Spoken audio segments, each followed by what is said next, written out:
Secretary Rubio, to you. Indian students, engineers, doctors, researchers have contributed enormously to US economy and innovation ecosystems.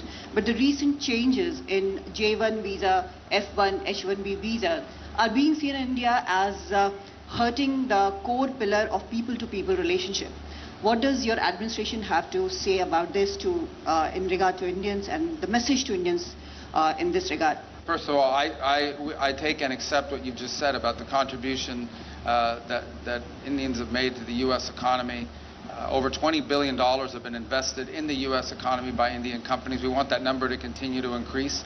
And obviously the expertise as well that they've provided to our economy has been very, very valuable. I don't want you to view, or anyone, I made this point yesterday in an interview, the changes that are happening now, or the modernization of our migration system into the United States, is not focused, it's not India specific, it is global, it's being applied across the world. We are in a period of modernization. And I'll be frank and honest with you because it's important to talk about this. We've had a migratory crisis in the United States.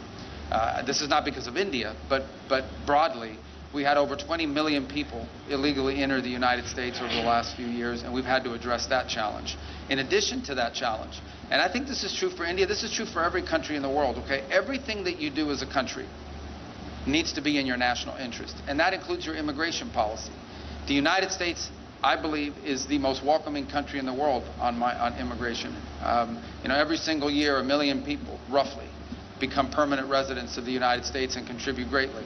My parents entered the United States as permanent residents in 1956 from Cuba, and so it's a process that's enriched us.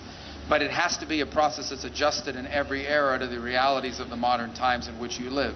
And it's long overdue. So the United States is currently undergoing a process of reforming the system by which we choose how many people come into our country, who comes in, when they come in, etc. Anytime you undertake a reform, anytime you undertake a change in the system by which you admit people, or frankly, anytime you undertake a reform in any system, not just on immigration, there's going to be a period of transition that's going to create, you know, some friction points and some difficulties and so forth. Ultimately, we think when this process is in place, once this process has been modernized, and that's really what it is. We are modernizing the U.S. immigration system for the 21st century so that it is an immigration system that's not just good for the America, but it's also good for the people that are coming.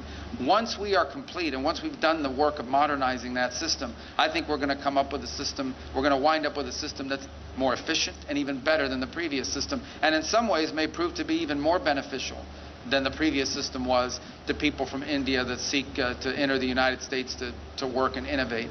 But obviously there's going to be a period of adjustment along the way. So what I want to leave clear is that the changes, while they may be having a disproportionate impact on a place like India that provides so many high-skilled workers to the U.S. economy, it is not a system that is targeted at India. It is one that's being applied globally. But we're in a period of transition, and like any period of transition, you know, there's going to be some